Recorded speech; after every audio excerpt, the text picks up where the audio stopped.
कि उसको dry clean पे डालना, दाग लग नहीं गया हो, दाग लग गया होगा और बड़े चिंतित हो जाना, अब अगली बार मैं इसे नहीं पहनूंगा।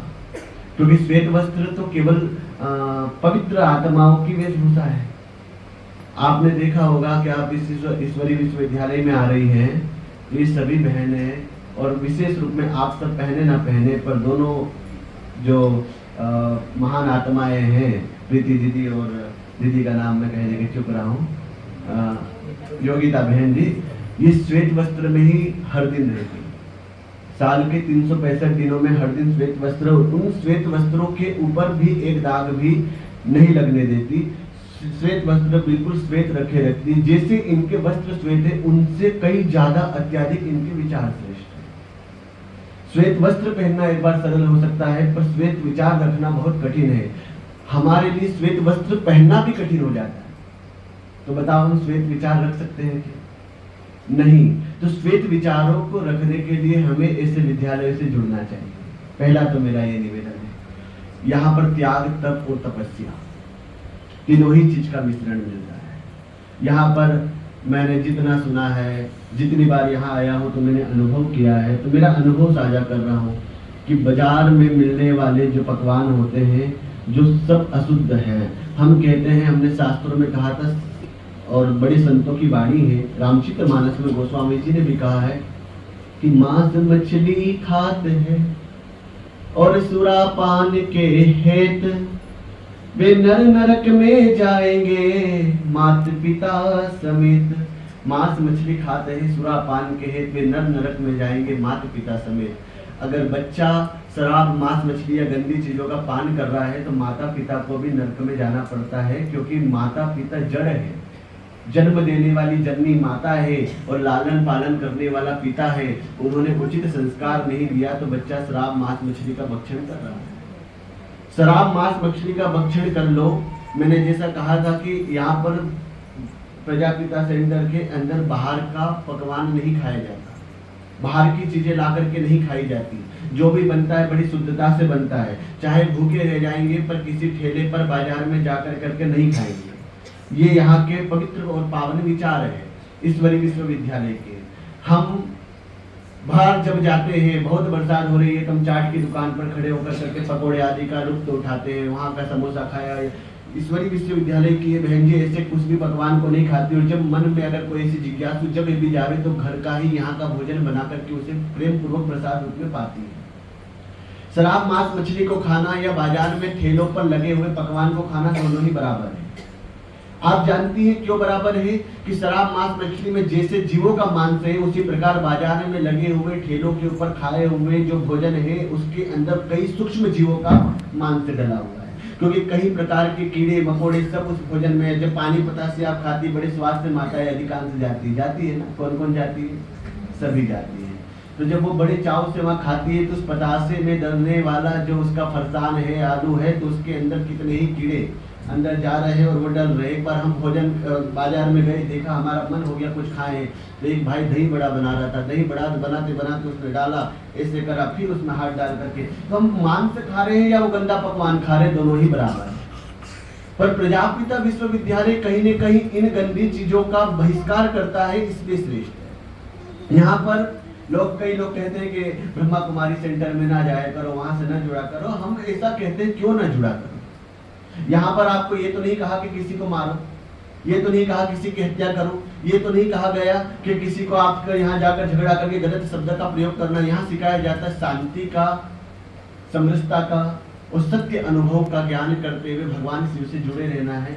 आपको एकमात्र भगवान शिव से जुड़ना है, बाकी किसी भी दुनिया के किसी भी व्यक्तित्व पर ध्यान नहीं देना है, किसी व्यक्ति पर ध्यान नहीं देना है। और किसी व्यक्ति में अगर व्यक्तित्ववादी गुण आ जाए, पवित्र गुण आ जाए, तो उस गुणों का सम्मान करना है, परंतु बाहरी व्यक्तियों को त्याग करके केवल वो केवल परम पिता, परम ब्रह्मा भगवान सदाशिव को आपको ध्यान करना है। कहीं न कहीं आपका और हमारा मार्ग समान है, पर हम हमारे मार्ग में पुष्टि पंथ को लेते हुए, वल्लभ पंथ को लेते हुए, कृष्ण पंथ को लेते हुए श्री कृष्ण से जोड़ करके वैकुंठ ले जाने का प्रयास कर रहे हैं। वही विश्वविद्यालय भगवान शिव से जोड़ करके वैकुंठ ले जाने का प्रयास कर रहा है। दोनों ही जगह भगवान के यहाँ पर पहुंचने का, प्रभु के वात्सल्य स्वरूप का दर्शन पाने का, ईश्वर के श्री चरणों का दर्शन पाने का मनोभाव बताया। तो ऐसे विश्वविद्यालय को हम प्रणाम करते हैं। आप सभी नहीं जानते होंगे, आप सभी घर से आए हैं, सभी को पता है यहाँ ब्रह्मा भोज रखा है। हम सब बड़े ही चाव से भोजन का लुत्फ उठाएंगे, सभी भोजन पाने के बड़ी जिज्ञासु रखे हुए हैं। पर क्या आप जानती हैं कि उस भोजन को बनाने के अंदर यहाँ पर किसी हलवाई को नहीं बुलाया गया। हमारे यहाँ घर में कोई मेहमान आ गए, अतिथि आ गए, पावणे आ गए, राजस्थानी की भाषा में बोलते पावणे आ गए, तो हम एक रोटी वाली बाई का चयन करते हैं जो किसी भी जाति से कहां से भी हो। अब जाति का मतलब ये मत समझना हम जाति के अंदर अंतर्भेद कर रहे हैं, वो कैसी व्यवस्था में रह रही है, कितना गंदा घर में खा रही है, कितने गंदे उसके अंदर आचरण है। जैसा व्यक्ति भोजन बनाता है, जैसे आचरण वाला व्यक्ति भोजन बनाता है, वैसे ही गुण हमारे अंदर आते हैं। कोई राम राम राम राम कृष्ण कृष्ण कृष्ण करता शिव शिव कहते कहते भोजन बनाता है, तो उस भोजन के अंदर भगवान शिव का गुण, भगवान राम का गुण, भगवान कृष्ण का गुण समावेश हो जाता है। आपने बाहर से रोटी वाली का चयन करा, वो रोटी वाली क्या उसके घर में शिव शिव गा रही है, क्या कृष्ण कृष्ण गा रही है, क्या वो राम राम कह रही है, नहीं कह रही है। वो उसके घर में जो पा रही है क्या पवित्र पा रही है, वो शराब मांस मछली का भक्षण कर रही है। उसने नहीं खाया तो उसने उसके पति के लिए, उसके बच्चों के लिए बनाया, और वही भोजन मांस को खा करके वो पेट में रख करके आए और आपके घर में रोटियां बना रही है, उसी रोटी को आप खा रहे हो और आप कह रहे हो हम शाकाहारी। क्या हम शाकाहारी रहे?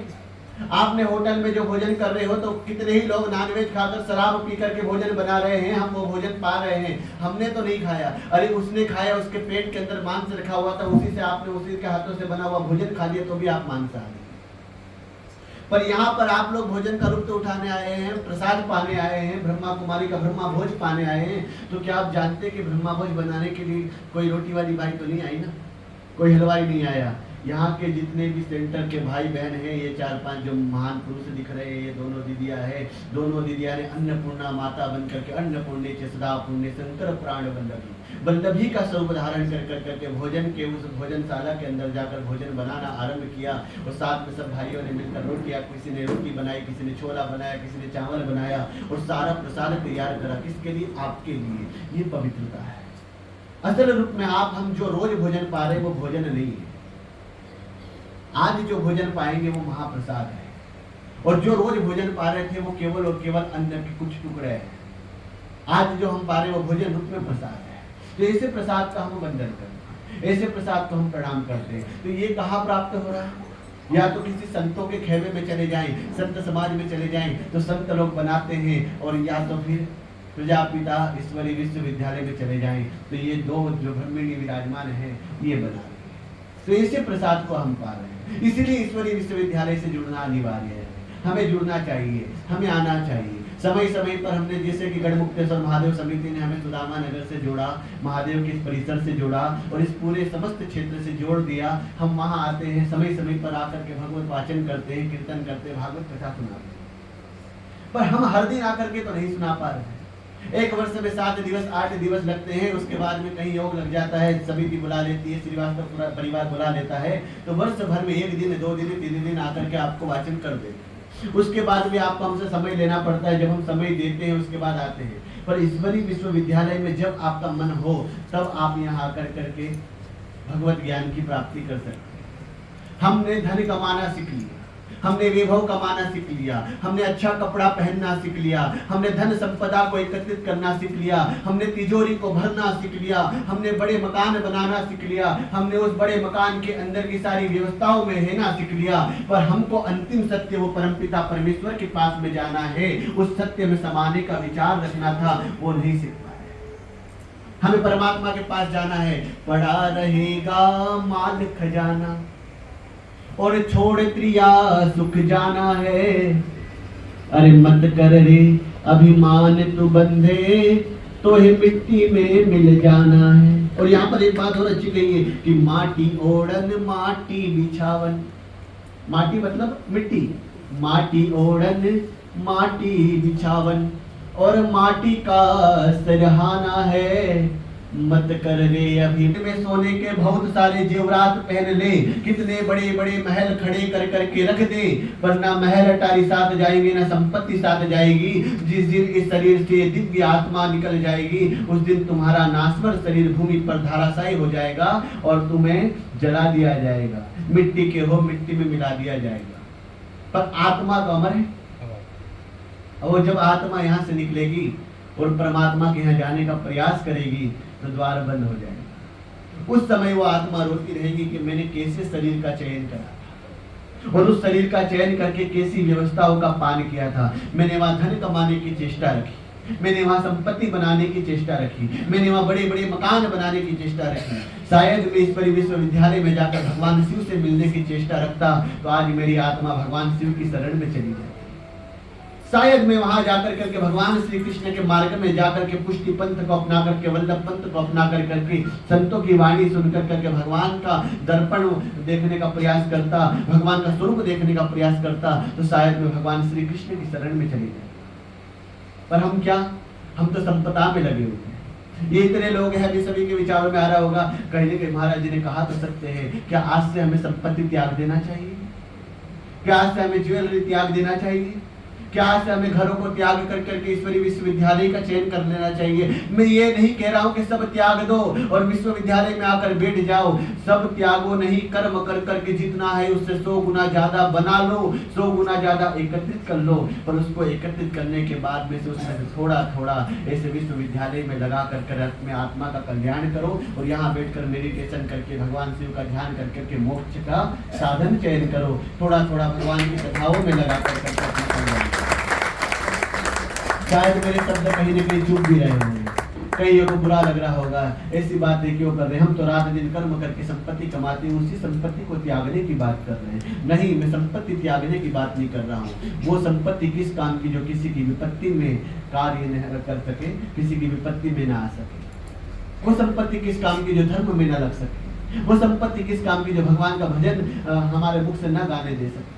संपत्ति बहुत ज्यादा है तो भजन नहीं गा सकेंगे। उसी संपत्ति में जो थोड़ा थोड़ा अंश निकाल करके भगवान की भागवत कथाओं में, ऐसे विश्वविद्यालयों में आप लगाओगे, वहां जाकर करके भगवान का भजन करोगे, अपने आप को साधोगे तो शायद आने वाला समय आपका बहुत अच्छा होगा। आज यहाँ आया हूँ, इतने लोग आए और सबको बैठने की यहाँ जगह मिली, सबने अपना अपना आसन चयन करा, पर यहाँ हम इतने लोग ही बुला पाए। प्रीति दीदी की इच्छा रही थी कि शायद 2-5 हजार लोग भी हो, पर कहीं न कहीं 2-5 हजार लोगों को बैठाने के लिए इतनी जगह नहीं है। पर इतनी जगह कब बन सकती है?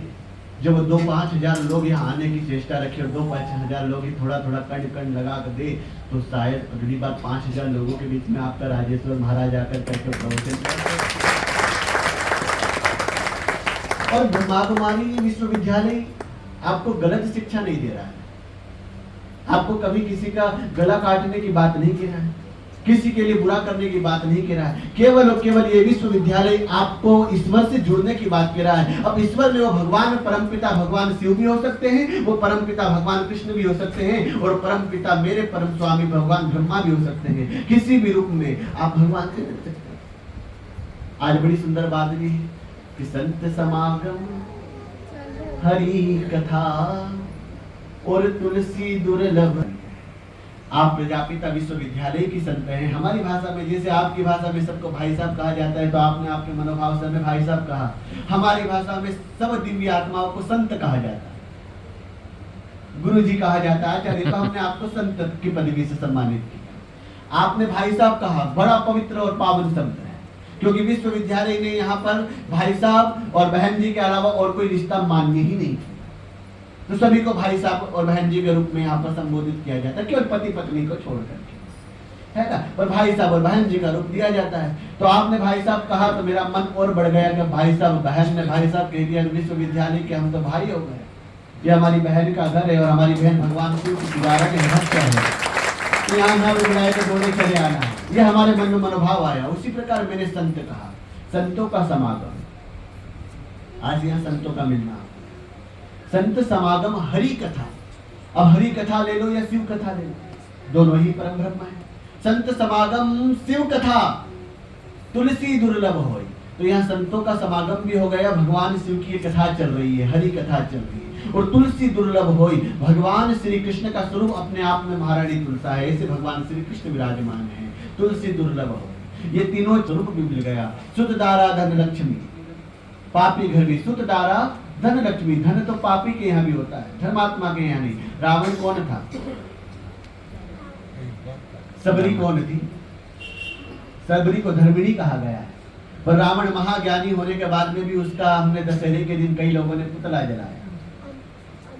रावण को जलाने का साहस किसी में नहीं है, पर उस रावण के रूप में उसकी तिथि पे पुतला जलाया और कहा कि हमने बुराई को जला करके अच्छाई को अपने अंदर समावेश किया। रावण को बुराई का प्रतीक क्यों कहा गया जानते हैं?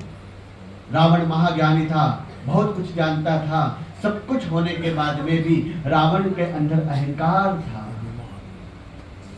और रावण के अंदर अपनों से जुड़ने की ताकत नहीं थी, तो वो अपने भाई को ही बेरी बना बैठा। विभीषण बेरी बन गए। मृत्यु का कारण, मृत्यु की जो जिज्ञासा थी, राम को, रावण को मारने के अंदर जो अभिलाषा